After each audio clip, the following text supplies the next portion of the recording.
This is the end, beautiful friend.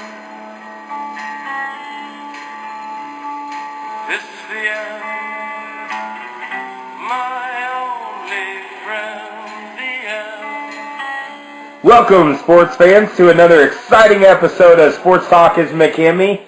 And it's been a record-breaking season 2 so far, and so many things have happened in the world of sports, but like the song that we had coming in from the Doors, don't let that bring you down too much.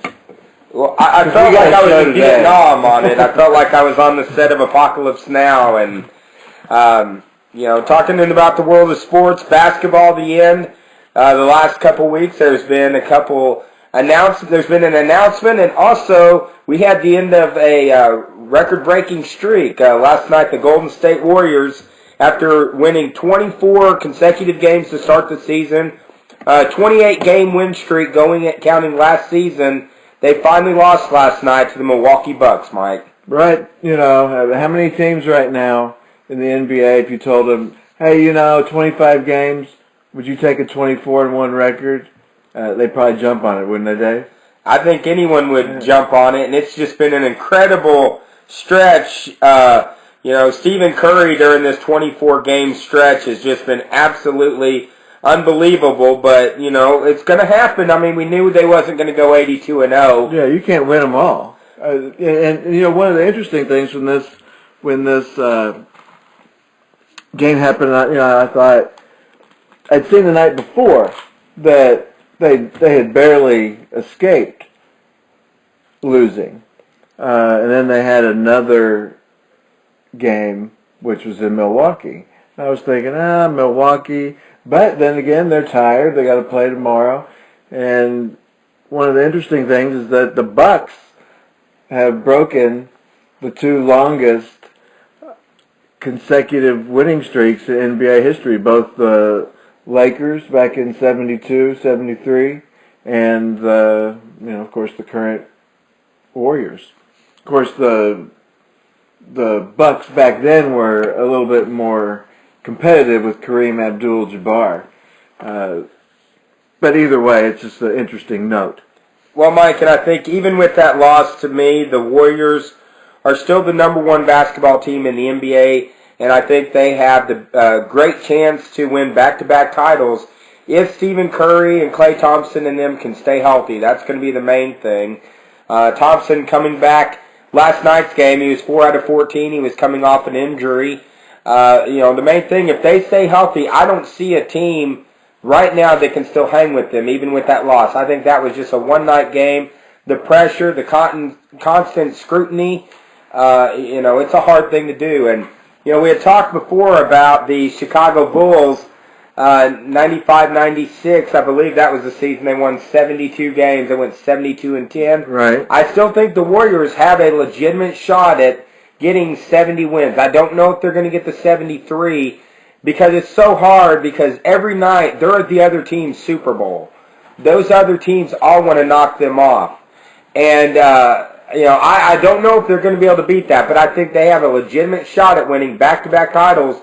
I don't see anyone in the West at the current state of basketball that can hang with them in the Western Conference right now. No, I mean, nobody's even close, Dave. I mean, San Antonio's 20-5, though. I mean, one injury here and there, and before we know it, we'd be looking at San Antonio, right there. One of the things that interests me about the standings, and we alluded to this a few weeks ago. I mean, once you get past the first 6 teams, once you get past Dallas in the West, everybody else is 500 or below. And when you look at the East, it takes you until the 9th-ranked team, Atlanta, and Detroit are both 14-11. Then Orlando is 12-11. So 10 out of the 15 teams have winning records in the East. So it's much more balanced there, where you have Golden State and San Antonio, taking the lion's share of the wins there. But I want to get on to the outside of team play, individual play. One of the biggest stories, one of the greatest players to ever play the game, has hung it up. Third leading scorer in NBA history, the leading scorer in terms of guard play in NBA history. Kobe Bryant has announced his retirement, and I would urge anybody, Laker fan or not, because it's a really cool video, to go to YouTube and type in Detroit Kobe introduction. It is really a nice introduction and shows a lot of class on the part of the Detroit Pistons, a team or a franchise that, hasn't always been synonymous with nicety. Well, it seems like during this, we talked about in our last episode, the Lakers were getting ready to play the 76ers, and the 76ers hadn't won a game yet, and they gave him just a great homecoming, which during his playing career, when he goes back to his hometown of Philadelphia, it has not been a warm greeting when he's come there, but it seems like everywhere he's going, he's really getting appreciated, and Kobe Bryant deserves it. For years and years, after Michael Jordan retired, everyone was always looking for the next Michael Jordan. They thought Vince Carter was going to be the next Michael Jordan. This person. The only person to me who comes close to the legacy of Michael Jordan is Kobe Bryant. Right. He got the same type. He plays the same type of game. He's the guy on the schoolyard when you're playing that, because he's a one-on-one player. He's the one you can most look to emulate. It's really hard to emulate LeBron James because nobody has that set of physical talent, and it's also very hard to emulate Curry because nobody can shoot the ball like he can. Well, Mike, Kobe Bryant's the guy that reminds me so much of Jordan. And when the game was on the line back in the day when Jordan played, everyone in the gym, everyone on TV, everyone everywhere knew Jordan was taking that last shot to try to win the game, and he could still make it. Kobe's the same way. Even though LeBron has won championships, he's never been that clutch player to me that Kobe Bryant is, where when the game's on the line, he's going to take the shot and he's going to put a dagger in your hearts. And to me, Kobe Bryant is the best player since Michael Jordan. I know we've been critical of him the last couple of years, and I think we have a legitimate reason to be critical of him because a lot of the issues the Lakers are having is due to the contract that he went with a few years back.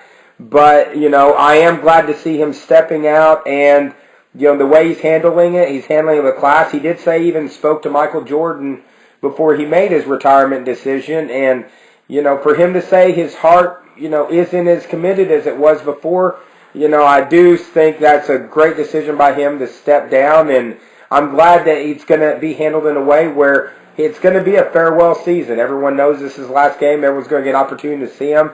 It's not like at the end of the year he's going to suddenly retire. So, very well deserved by him. To me, the best player since Michael Jordan is Kobe Bryant. Yeah, I have to agree with you, Dave. And, being a Laker fan, of course I'm going to agree with that. I've watched him play, on TV. I've gone to, a few games and had the thrill to, see my Lakers live, and always enjoyable. Let me just run down some stats. These are mind-boggling. Over 33,000 points, and every time he crossed the barrier, 24, 25, 26, 27,000, he was the youngest player to do so. Look at this career line, Dave. This is a career stats. 26 points a game, 5 rebounds, 5 assists, 1.5 steals.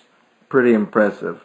5-time NBA championship, 5 and 2 in the NBA Finals. He won, of course, with Shaq in 2000, 2001, 2002. Won on his own merit in 9 and 10.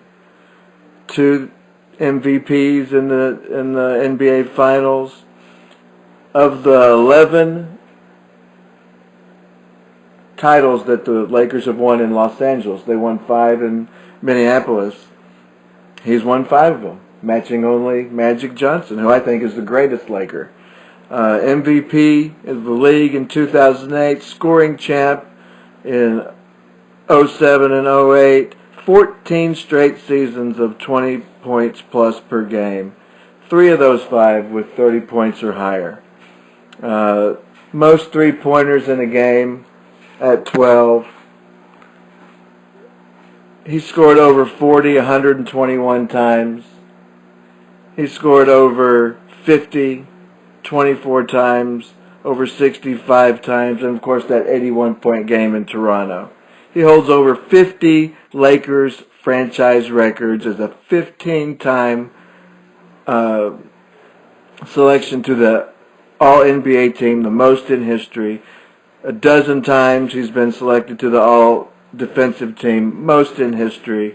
He's played 20 years for one franchise, most in history.